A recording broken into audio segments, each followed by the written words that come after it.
Yeah, okay, so today's video is about how to castrate a horse. So today we have a horse, there, Doc, named after Doc Hitaraka, one of the horses from Moko. We got spectators. Was it spectators? Oh, okay. And Damie's the camera girl. So, actually I always hate doing vet ones because I always embarrass other vets watching them. God, I wouldn't do it like that. But anyway, too bad, this is how I do it.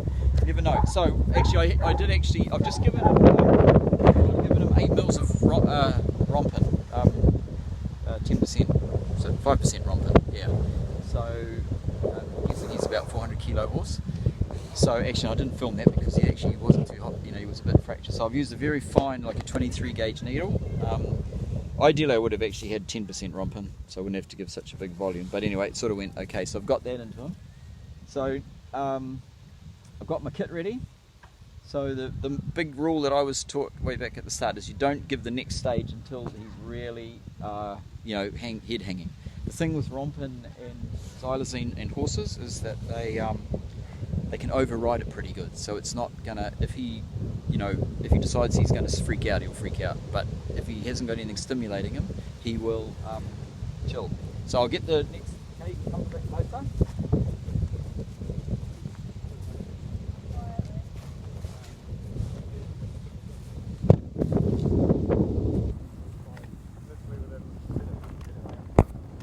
So, alright, so the next drug, so that's his pre-med or his anaesthetic. So the next drug he's going to get is ketamine. And if I was doing this for a client, probably you can use ketamine on its own, or you can mix it with Valium to make a smoother kind of anaesthetic. But you should need to film this whole part of it. But I guess.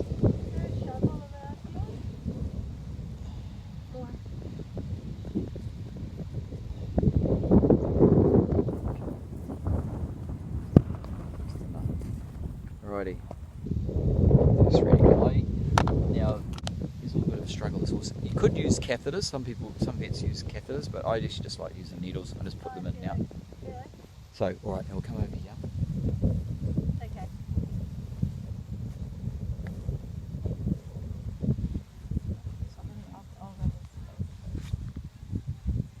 This horse isn't really particularly broken in. Only been led a few times and not handled very much, a little bit. He's kind of getting pretty happy, but I don't have the rope around my hand or anything because You can come, actually Damien, come around here. So I'm going for his jugular vein, so you can see his jugular vein there, running up the jugular groove there. That's where he's going to be injected, all going according to plan. He's still a little bit.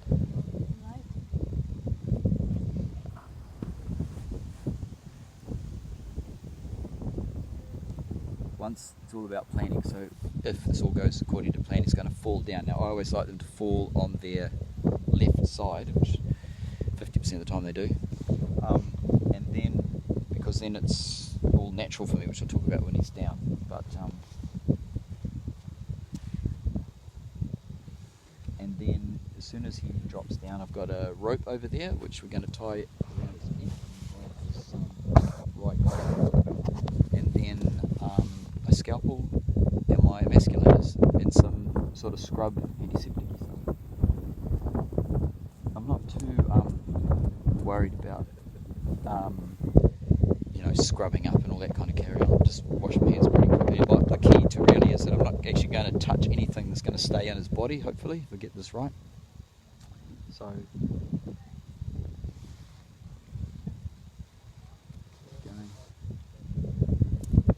this doesn't go good, I can always edit the video.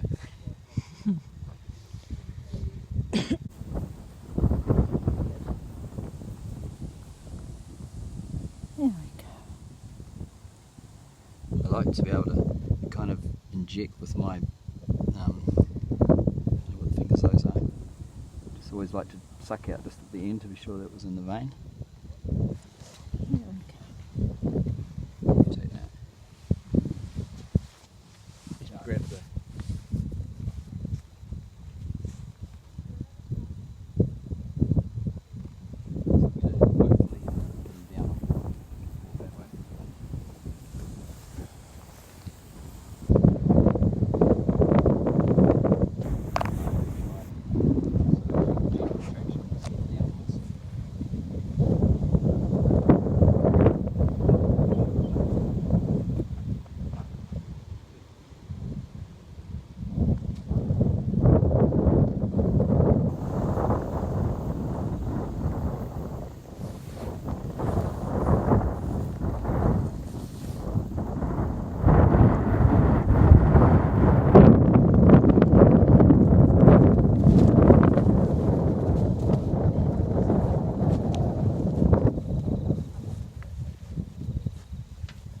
he actually fell the wrong way as usual.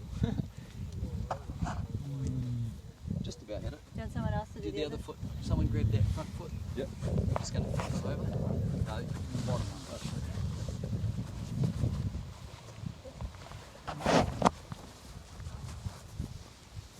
There's your red rope. Oh.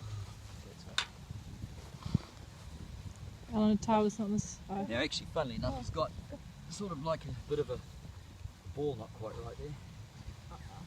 But it's there. It's just not. So I tie a bowline around the neck with a slip in it.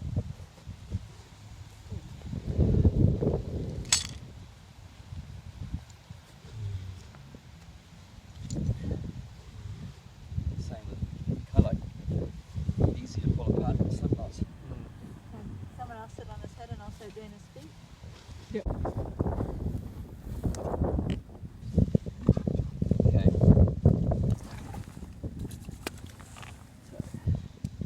Oh, is there another towel? No. You grab? You got one, Yeah. Just. There's two balls there.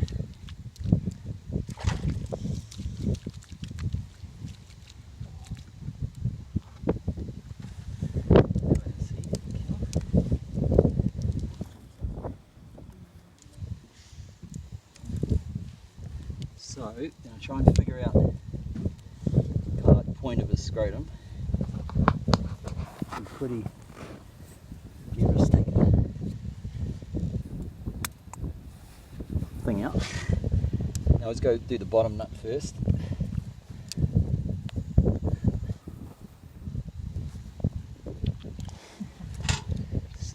Kill. You don't sort of.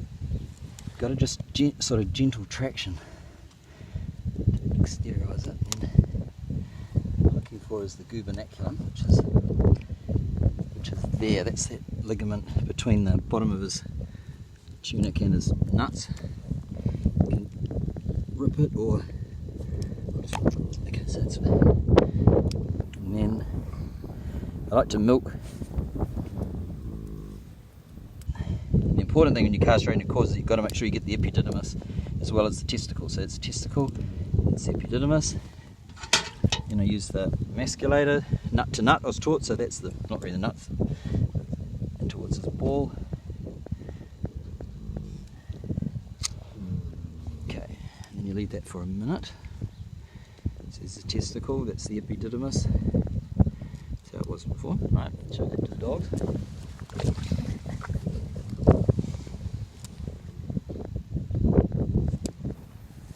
Alan's doing his feet at the same time. Just so quick. Very good, they're actually super overgrown. So I'm just taking off the most I can. And then we'll handle him and get his feet done properly. How old is he? Soon. I don't know. You can find that out too if you wanted to. I was told 3. Right, so the thing, that's why I like them to, you know, I think everyone's the same. If you're right-handed, it's way easier to work like this than if he's the other way up. For some reason, I'm all feel wrong. Okay, now, there's other balls.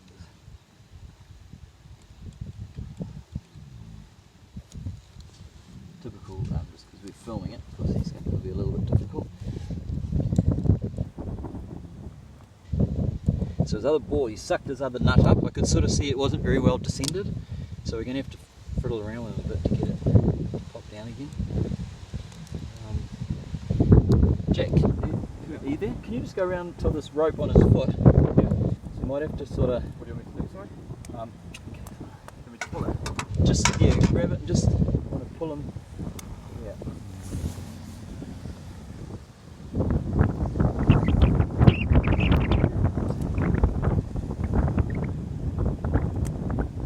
Nice.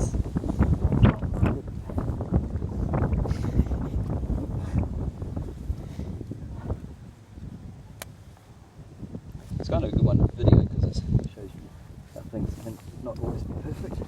So yeah. What I really want to do is just as soon as it's... Oh, where's my scalpel? Sorry.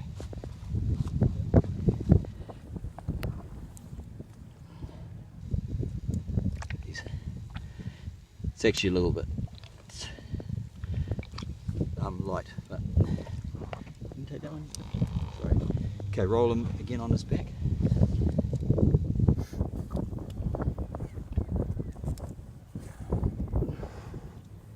Once I've cut through the tunic, it's sort of grab it better. Do you want to give him some more anaesthetic? I'm nearly finished now. But I'm not. Well, I can't do two things at once. No, but I just mean when I'm actually, as I was saying, I'd like to try not to touch too much of this stuff, but the way, same again, I'm just finding the good vernacular.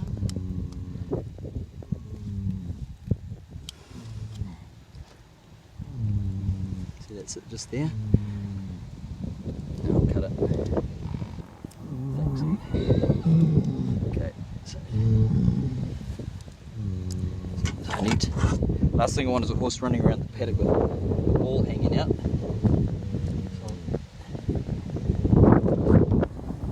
So remember, they're all in the panic, nut to nut.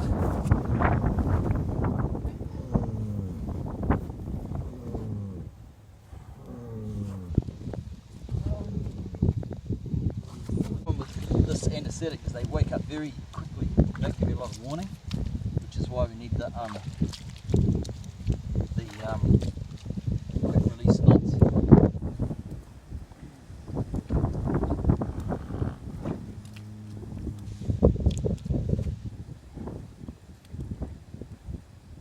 But you know, always, so I always like to be, like now I can relax, because even if he jumped up now, we could always get those clamps off at some stage somehow. But it's obviously always nice to be able to leave a horse that's, you know, awake and standing when you're a vet, if you know, like if it was a proper call out. And hang around having 20 cups of tea, waiting for the horse to get up, because you had him so deep. How you going, honey? One to go? Yeah. Okay. I guess just gotta, just no point just filming a horse lying on the ground. So it's time. Okay, actually, just film him watch. Yep. Just, and then we'll 13:55, and then we'll film it when the horse is standing, or as he wakes up. Okay, so we'll hear other one in a second. Oh, too late.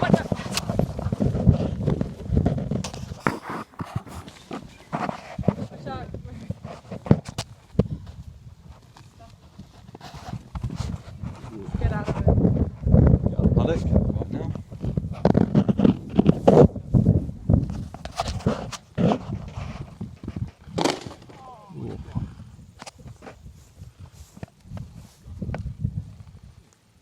Oh well, that was quick. What's the time now? A minute later. He wouldn't have probably done all that if we just left him alone.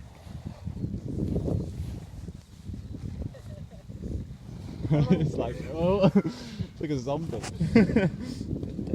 sore? Is it all open now? Yeah, it's all ready to come off now.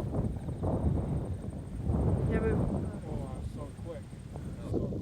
well, He's it's, still- um, Okay, well, that was good. Might as well leave that. I mean, if we just left him lying alone with the towel on his head, it would have been fine. He would have just woken up nice and slow because we were trying to do his feet. Obviously, that was stimulating him and talking around him. Look at that. I'll be going inside for a cup of tea and talk about horses for half an hour now. Right, I'm actually just filming this afterwards because I thought I didn't really explain the anaesthetic rationale. So the thing is, what I used then was pre-med of xylazine, Rompin, and then ketamine to induce him, you know, which gives a fairly quick knockdown and very quick getting up. And also it's relatively cheap. If I could have added, you know, you can also add Valium or xylazine, diazepam to it, to the brew, and that will make him, a much sort of smoother anaesthetic and a bit longer and a sort of smoother recovery. And I'd use that, say, with a client's horse that and particularly if I was in an area where I was a little, this is a very nice paddock here with, sort of like tape edges and plenty of space. So, but if I was in a small area where I don't want a horse that's going to be sort of like wobbling around afterwards or anything, then I would use, I'd put the Valium in as well. So that's my thinking behind that. Just, yeah, it's a lot better than the early days we used to do ACP and Thio. All right, cool. This thing is he fell in my box. Damn. Oh well. Just so here's my emasculators. There's all sorts of brands of these. These have been pretty good. But the important thing is to always put them on the right way around, and you have to have a little, strategy that just in a bit of stress you don't suddenly make a boo-boo with that. So the important thing, of course, is that you the cutting edge is on the same side as the nut, we would say. So that obviously wants to be, the crushing needs to happen closer to the body. The worst possible thing would be you do this, where you basically cut it off and crush the bit you're throwing away. So always remember that last minute before you squish them together, just think nut to nut.